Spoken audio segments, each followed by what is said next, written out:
So if I'm asking my boss for a pay rise, for example, and I'm very, very nervous, I'm much more likely to lower my expectations, accept a bad offer, and leave the situation prematurely. Absolutely. So what do I do about that? Oh, so many things. If we're talking about asking for a raise, what you want is to go in there with as much sort of personal power as you can. One way to do that is to get another job offer somewhere else first. So we talk about this as the best alternative to a negotiated agreement, a BATNA. You want to strengthen your BATNA. So if your boss says, no, I'm not giving you a raise, you can legitimately say, I'm going to go take this other job offer because I just got a better offer from the guy down the street. What if you don't want to take the other offer? Then you need to be honest with yourself about how much power you have in the negotiation. You also probably, a lot of people make the mistake of going in sort of hands on hips, like I deserve more money. There are lots of questions that you should ask first to know, am I negotiating with the right person? Does my company have the funds to actually give me more money? Why? How can I justify this in a way that's compelling to them, right? It's not up to you. It's that they need to want to keep you and to feel like you are being fairly and generously rewarded. And all of that requires asking a lot of questions before you go in and start making demands. In that context, how would you try and persuade me if you work for me? So what would you say? Because I do think, it's very easy to get someone's back up when you walk in and ask them for money. Yeah. If you do it 100%. It's hard for me to answer this because maybe this is sort of my personal values. It's almost like I'm taking off my expert hat for a moment. I think the best way to get a raise is to be awesome. Do things that are valuable, and your company is going to give you more money without even having to ask for it. So in my heart, this question of how do we have a conversation where I ask for more money, it's almost like I would hope that you don't even get to that point. If you are truly making yourself almost irreplaceable and incredibly valuable, your boss is going to be coming to you and saying, I have to keep you around. You're amazing. You're so incredible. That's a much easier conversation to have than walking in and saying, it's not fair. I don't make enough. I do think that holds it to be true. I think that generally, if people's first priority is what they want, then they often don't tend to get what they want. But people who have their first priority is what I can give, tend to get what they want. That's right. It's so, it's a bit of a sort of like a mindset shift. If you prioritize other people's needs, if you're thinking about what your boss finds valuable, what the organization finds valuable, and you rise to meet those needs, you make yourself valuable, which is going to come back to you. Hopefully, that's the hope. And I think often that is the case. Almost always that is the case.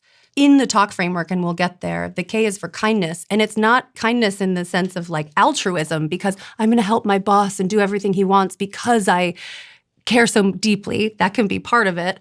But also it's this sort of loop of like, well, if you give him everything, if you give the organization what it needs, that's going to come back to you.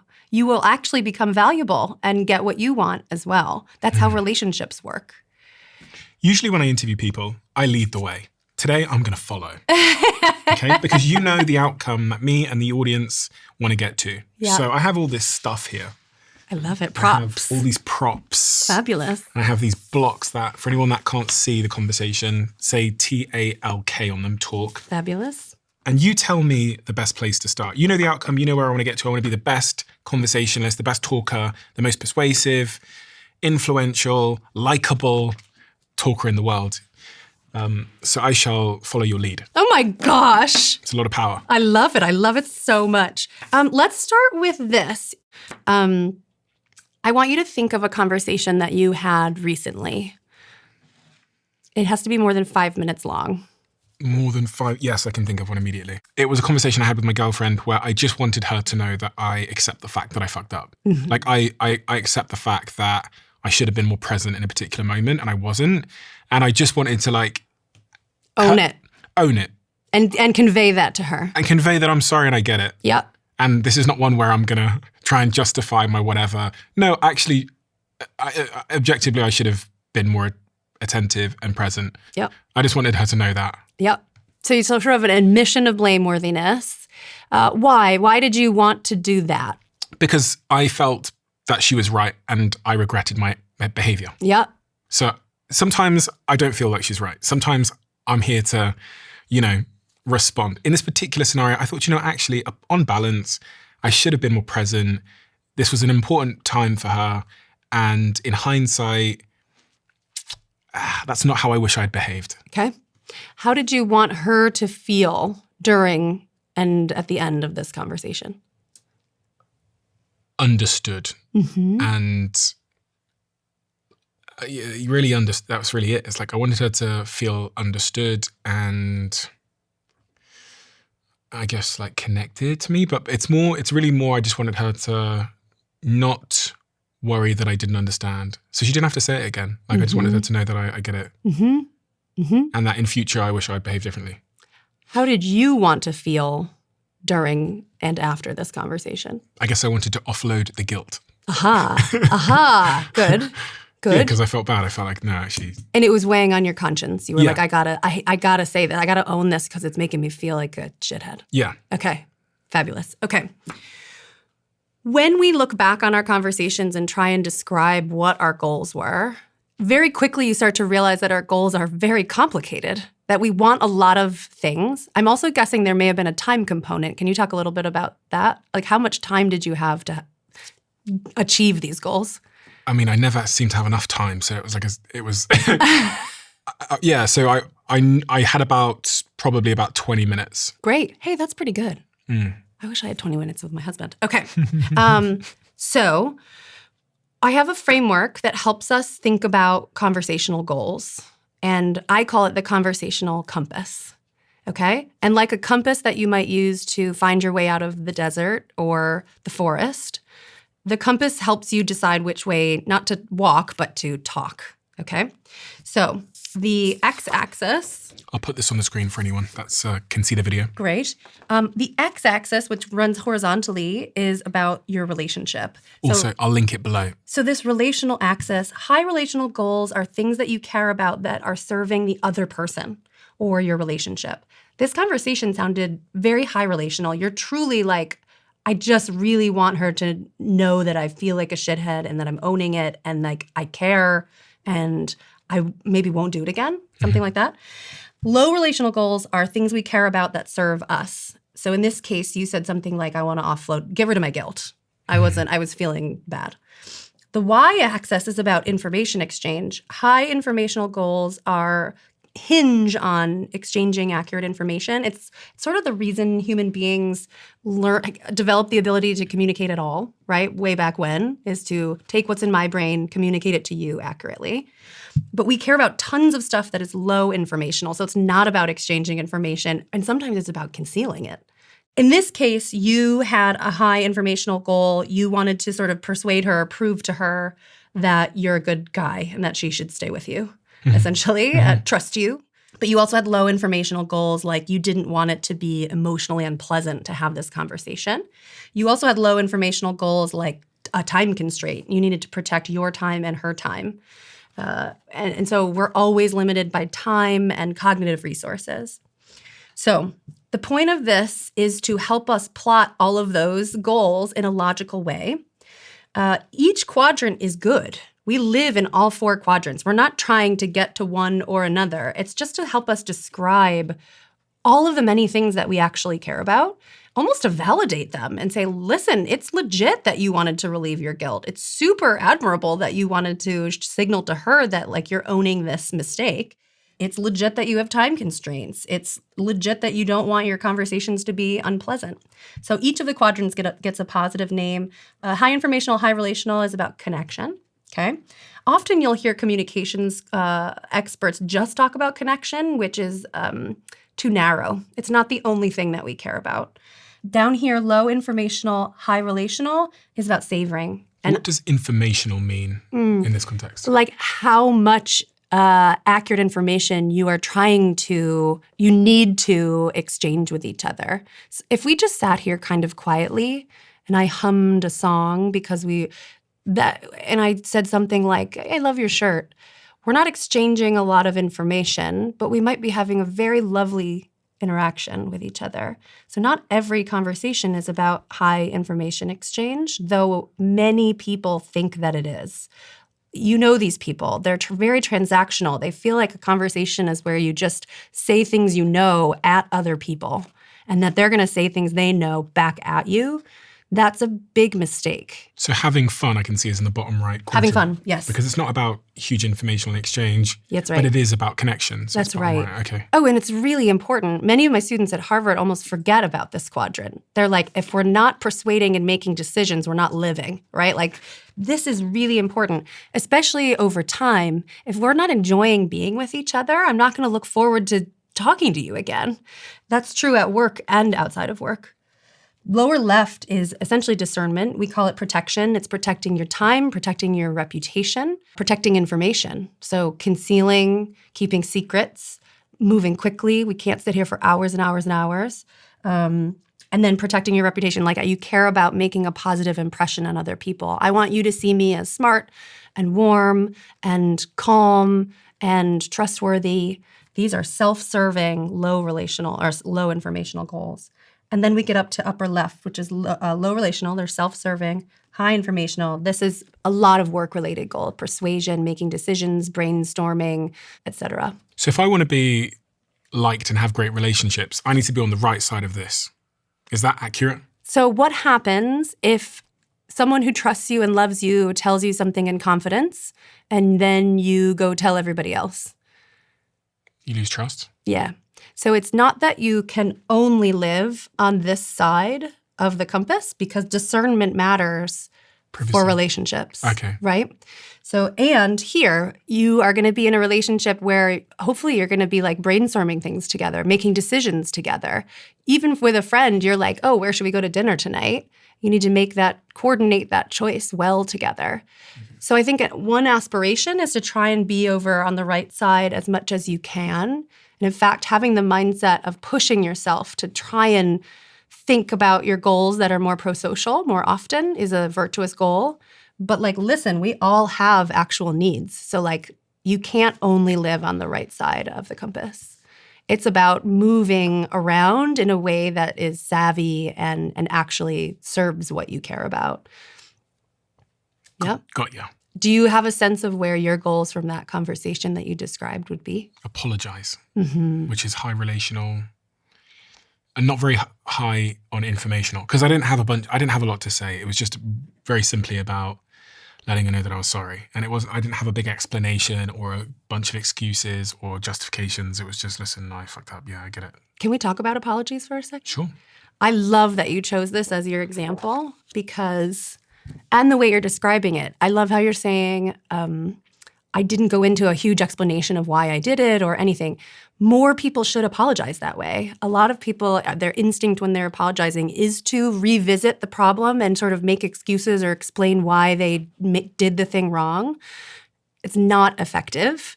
What is more effective is what you're describing, taking ownership and saying, look, I just messed up and I'm so sorry and I feel awful about it.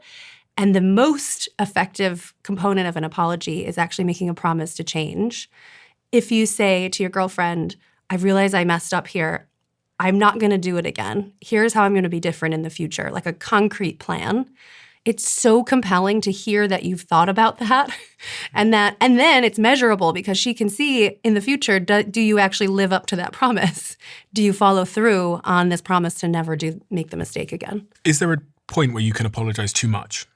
We studied this. I ran some studies on this.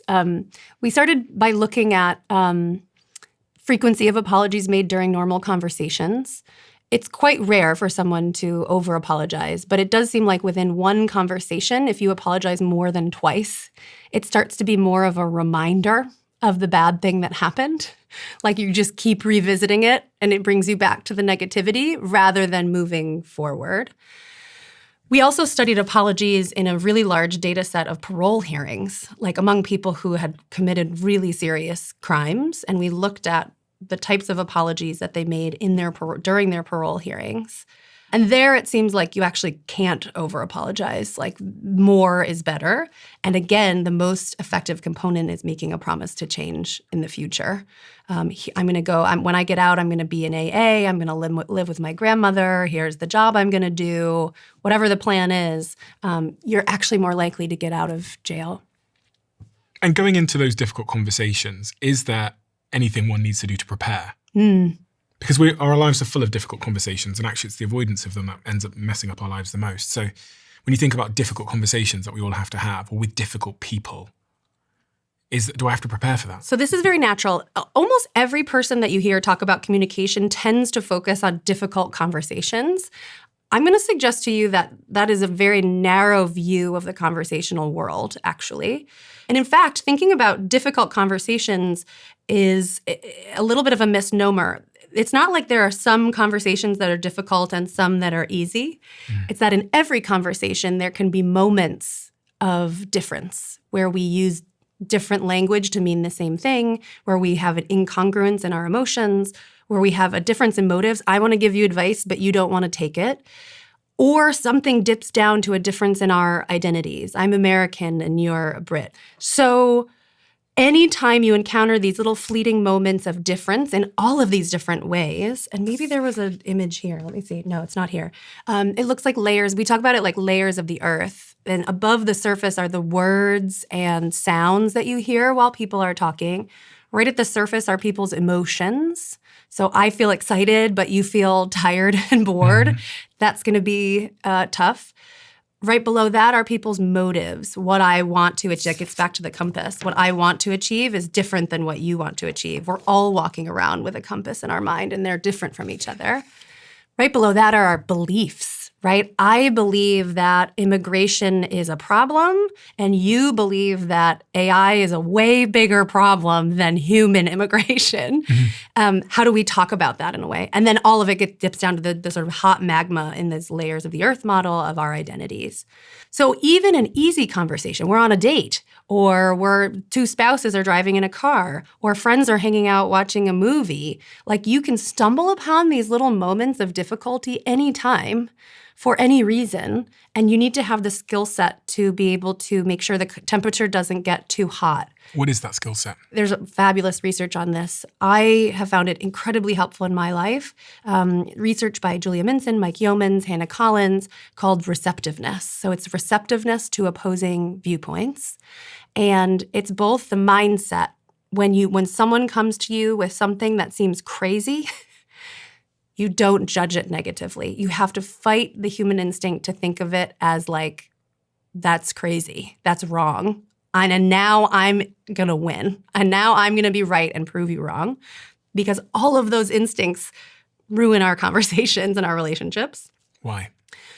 It makes us defensive on the receiving end. It makes us sort of accusatory and hostile on the attack end. Once we get into an accusation and defense mode, the conversation is broken down. It's no longer about connection, savoring, protecting, and advancing. We're now in this new world that is not achieving any of our goals.